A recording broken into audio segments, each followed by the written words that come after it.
What is happening, guys? Welcome back, and it's time to take on another big boy. So, before you go ahead and do this, I would highly suggest getting some upgrades.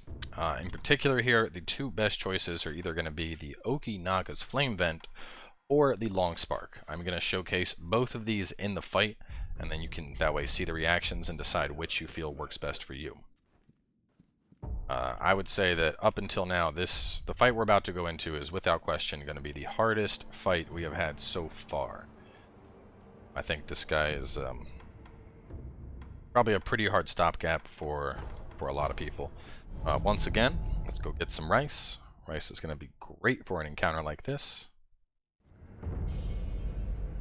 Give me rice, please. Oh, wake up and give me the rice. Can't be sleeping, you're supposed to be making my rice. I'll properly chew it. I'm not a kid, I know how to eat rice. Then after this guy, I'm gonna probably take out a bunch of Headless as well. So, the Guardian Ape is a two-phase fight. The first phase is all about just deflecting, hitting, getting damage in. You can use either the Fireworks or the Flame Vent, as I mentioned, and they're both effective here. Couple things to look out for. Jump when he does his big old sweep. Every now and then he does this giant, like, from the top rope swanton bomb type thing. It's actually a grab, but not only is it a grab, it has a pretty large area range. So in general, I recommend just hauling ass anytime he's going to do that. All around you can see these trees. We're actually able to rope onto these trees to, you know, just have a little bit more mobility in this fight. So anyway, first off, I'm going to show the flamethrower. You can see the flamethrower causes him to kind of sit here and be like, ow, ow, ow, I'm on fire, I'm on fire, I'm on fire, I'm on fire. So that works pretty well, I think. Locks him down. I'm also going to be using the floating passage move we picked up from the merchant.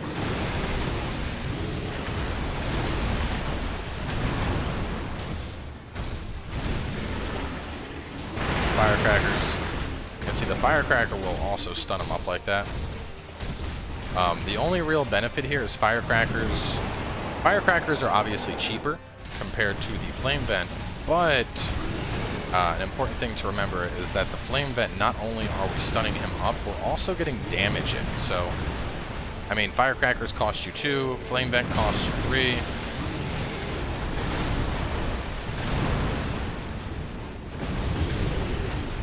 So, I mean, ultimately it's going to be up to you. You can definitely beat this guy just via posture damage, but I recommend doing a... oh, here he goes, the fart attacks. He'll fart, and then he'll also pull a big old pile of dookie from his butt to try and throw at you. So yeah, while he... Ooh! Not getting hit by that. While you are able to beat him via posture, I think it's a lot easier to just take this guy down with health. You can see later on in the fight, he recovers much faster.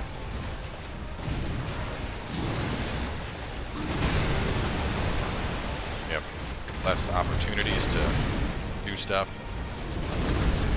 Which is why the flamethrower becomes even better as you move towards the later portions of the fight.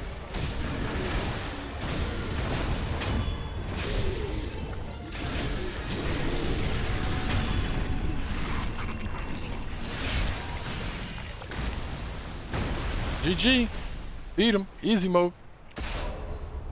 But that's not all. There's a little bit more to this guy.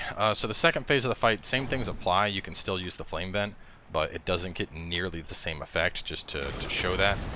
And also, before the second phase starts, I would highly suggest you put on our model purple gourd. We're gonna get him nice and oily. So he's gonna do this thing. So basically anytime you see him move his head back towards his neck, just haul ass away. The best thing to do is just hold back, hit dodge once, and then just keep pressing it so you go into a straight sprint. He has a sweep. You see, he's kind of chaotic with his movements, which is what makes this a little tricky. Jump over that, and honestly, the best piece of advice I can give here is going to be to, this is more of a deflect challenge compared to compared to the first phase. Whereas the first phase, it's easy to get some damage in. If you get in a couple of deflects here, you can throw them down with that big deflect. Then you can just get some damage in.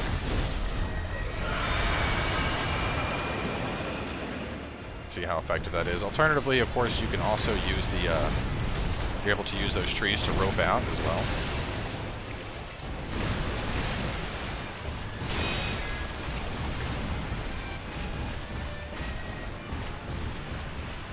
Anytime he backs up like that, great opportunity to try and get a heal off.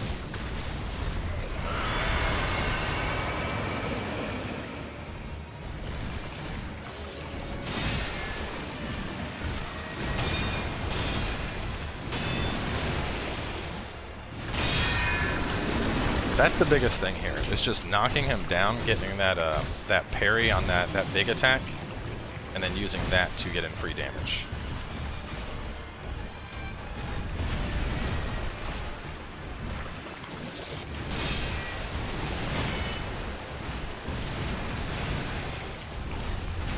Ooh, got hit by the sweep. If it takes a couple tries here, don't feel bad. This guy, I spent probably about I don't even know.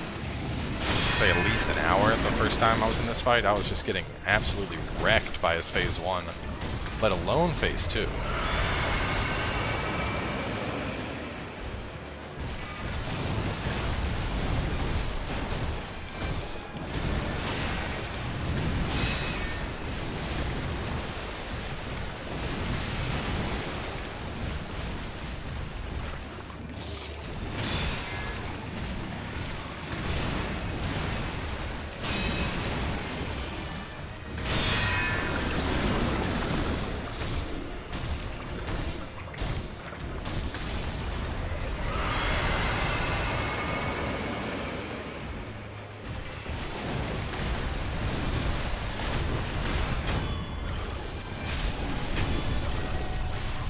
Get out of here!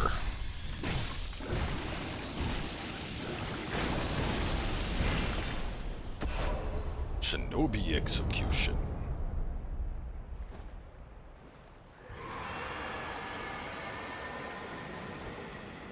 Or yell off in the distance. Oh, we get a memory from him, the slender finger.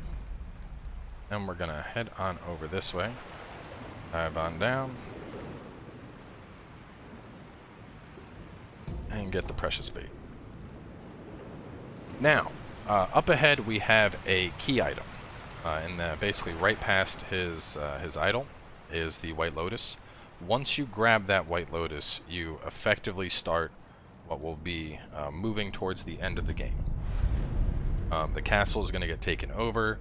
It's going to be filled with enemies. You're going to have to fight your way back through it.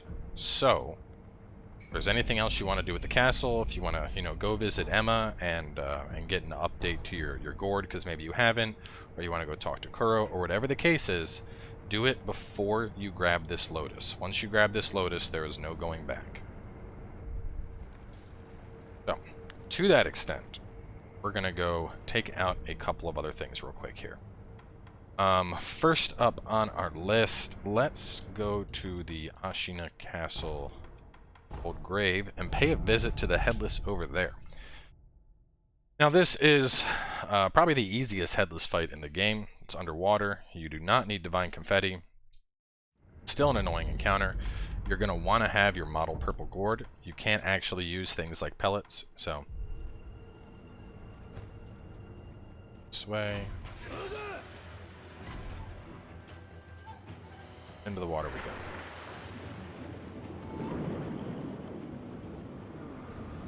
You can see he does underwater Getsuga Tenchos because he's been watching tons of anime and he's a big Bleach fan. So run up and get a hit in when you can. Still do his thingy, just like the other Headless. And every now and then he'll do this sucking thing where he creates a big old vortex that tries to suck you in for a grab. Which is this. You'll see, we got the icon indicating that, it's a perilous attack and it's going to hurt if it connects with us. The best thing to do, it's a really gimmicky fight here, we're just getting in, getting out, getting in, getting out.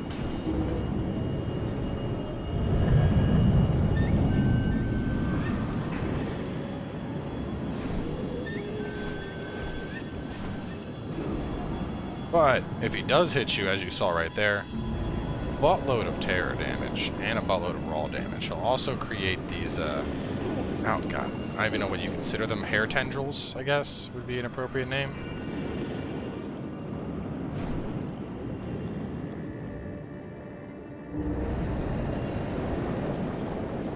They have pretty crazy tracking, as you're seeing right here.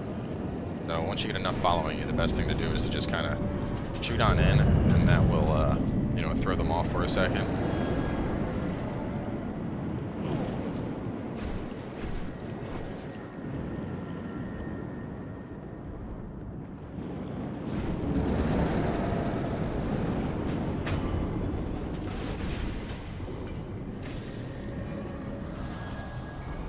Ungo's Spiritfall. So with him dead, go ahead and pick up those heavy coin purses. Also sugar and a balloon.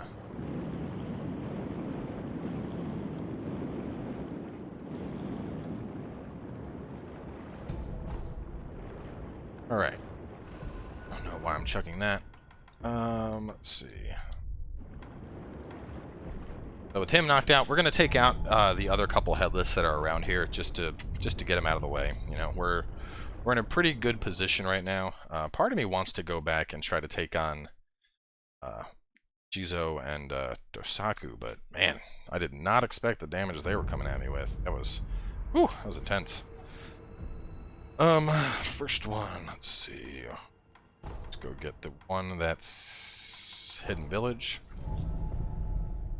One of the big reasons I like waiting to do these guys now, not only are we a little bit better suited to fight them because we have, you know, more upgrades and whatnot, but having the modeled purple gourd around is really, really helpful for these fights because, you know, now we have the ability to, you know, we have a we're not burning through pacifying agents, even though pacifying agents aren't hard to come by necessarily. You know, I still think it's worth waiting until you get that, just because it makes these fights a little bit less stressful.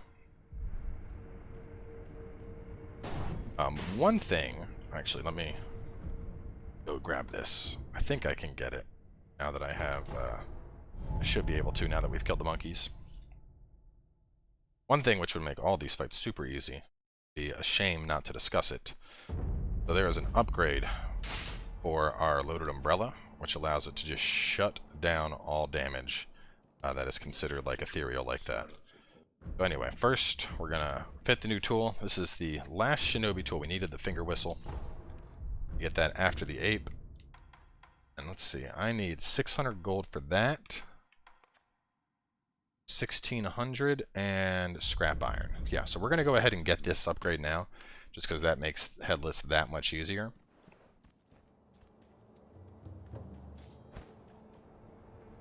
I have scrap iron. Travel over to the stairway.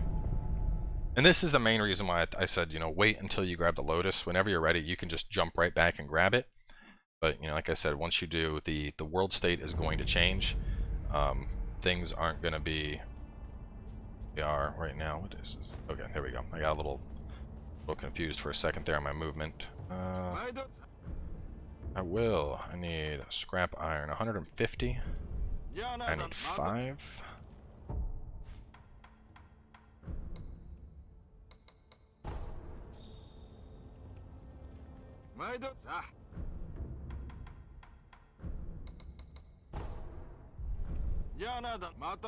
So you can always farm this stuff off enemies.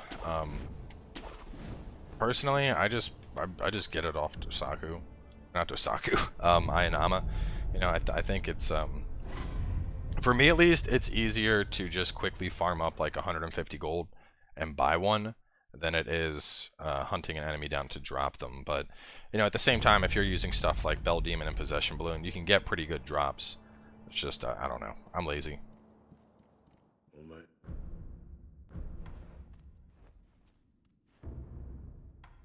Oh, that. Upgrade that. Nice. So Malcontent right here, we can get the Malcontent's ring. We're actually going to get that from a boss in just a little bit. But this thing just dunks on apparition style beasts. Really cool art. And then Golden Vortex, which you can see now, also a very nice one to pick on up. It allows enemies, like, just to put it in perspective, an enemy that would drop like 150 gold, they're dropping like 250 gold. So just a really nice tool for when you're farming. And then of course Suzaku's Lotus, a really nice one as well. Similar to the other shields, except this one completely shuts down burn damage. So really nice for a certain fight that's going to be coming up. I say coming up, but it's actually like the very end of the game. But there's an optional boss at the end that you would basically want Malcontents and Suzaku's Lotus for. And without them, in general, you'd be in for a really bad time. It's a optional boss, arguably the hardest boss in the game. Something called the Demon of Hatred. Feisty lad.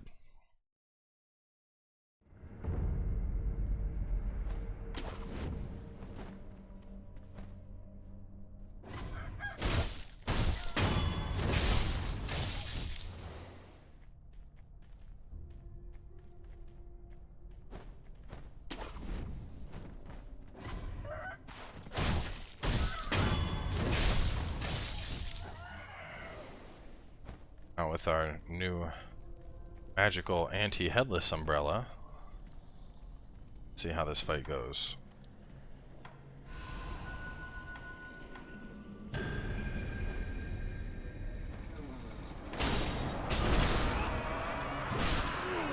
Not a good start. Not a good start at all. Not a good start at all. God, I hate fighting headless so much.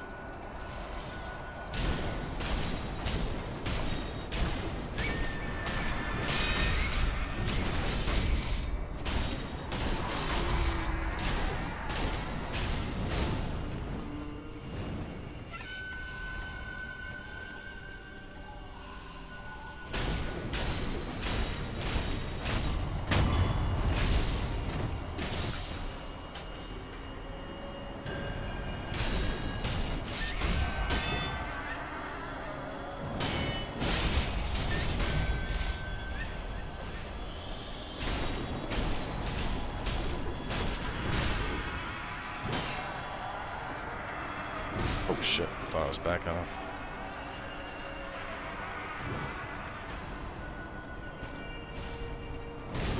God damn it. I like how this is essentially a gimmick boss that you're able to just use an item on that makes him really easy. You just buff yourself and take him out. And I have, like, I don't know why, man, I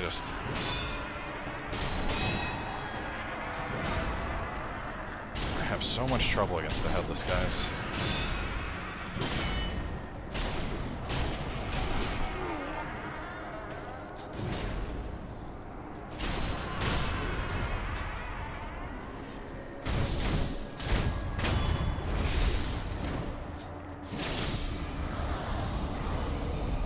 And now we have Gachin's Spirit Fall.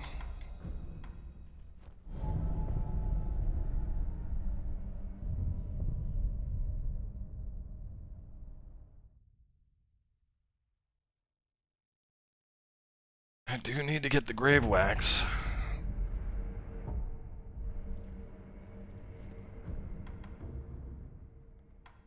Sunken Valley under Shrine.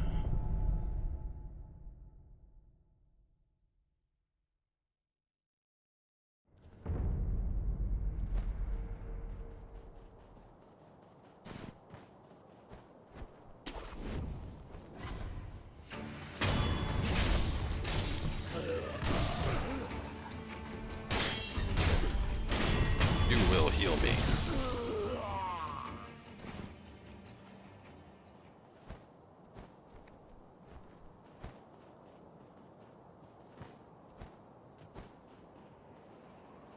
Ooh. Oh, that would have been bad. Looked a little bad there.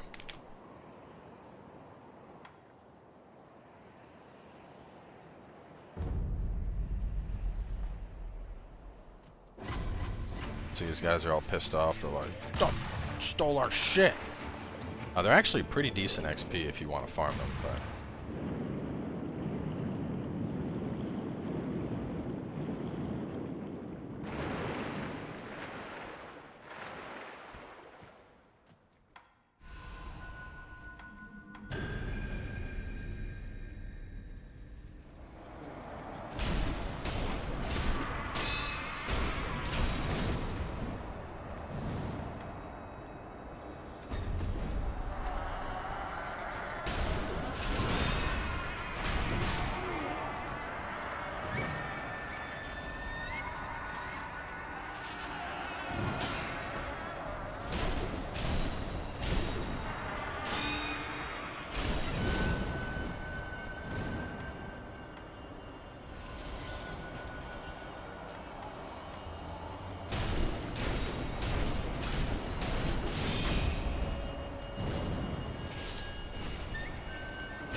Ah.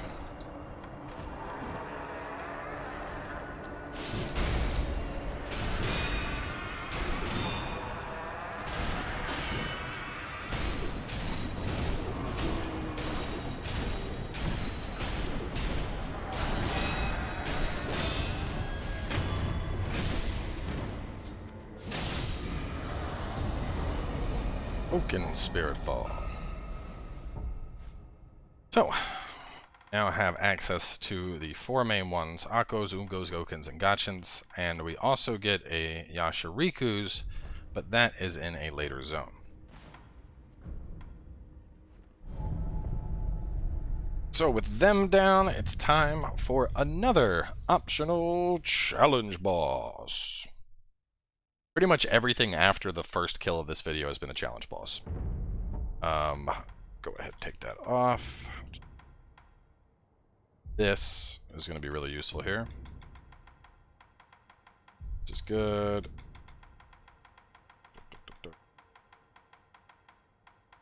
It's good. Sugar.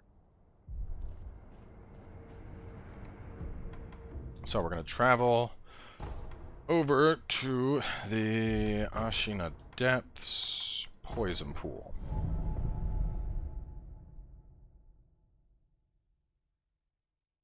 No, we're not. Oh my god, I forgot to kill Snake! Gotta finish off Snake. How could I forget? Oh man, I'm gonna let's go here first.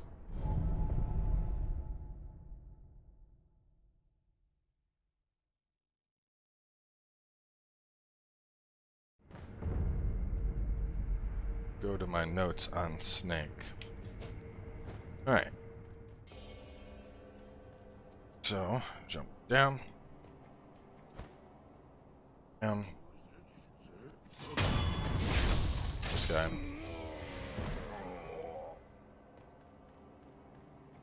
This guy.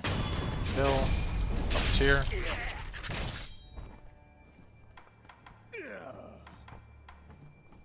See, he's like, oh, the kite. I will ban the kite master. Just gotta put that kite on out for you.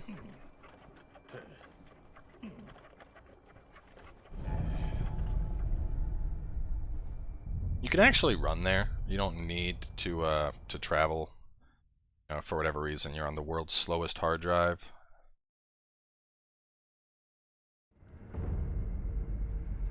I think it's a lot easier to just shoot on over, though.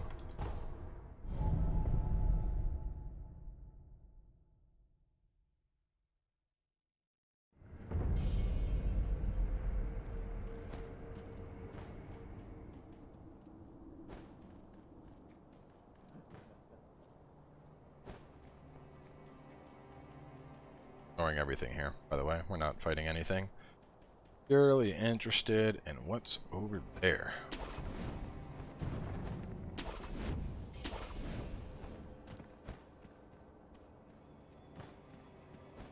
Yahoo!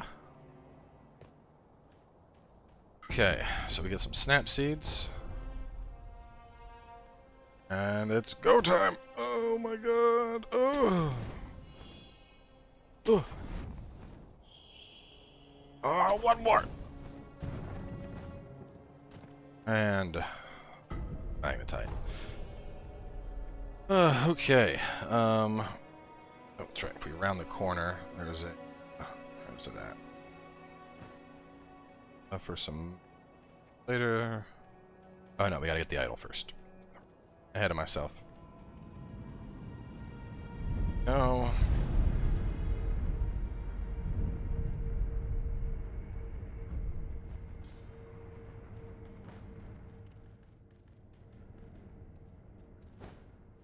Get the balloon. Here is... boy.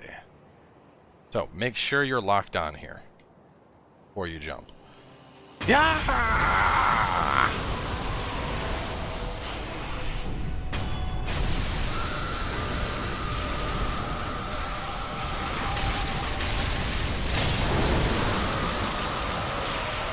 To kill a god. Now, before you press anything here, we got the serpent. Drop down. Not go near that bridge. If you fall from this area, you cannot get back up. There's no way to get up here besides killing the serpent. Get the Mibu Balloon of Soul. This way. Get the blood droplet and get the Jizo statue.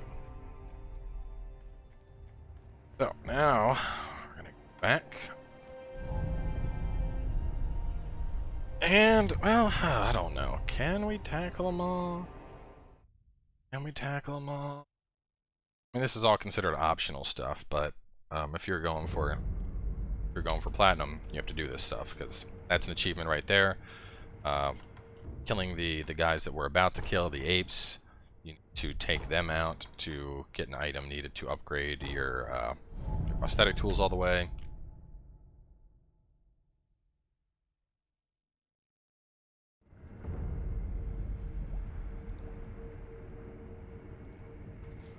Okay. You know, I mean, I know we're at 27 minutes, but I think it makes the most sense to just... Well, no, I'll wait. Only because this is a long fight. But then we gotta do Castle Siege. Castle Siege is an episode all on its own, and then we have bosses.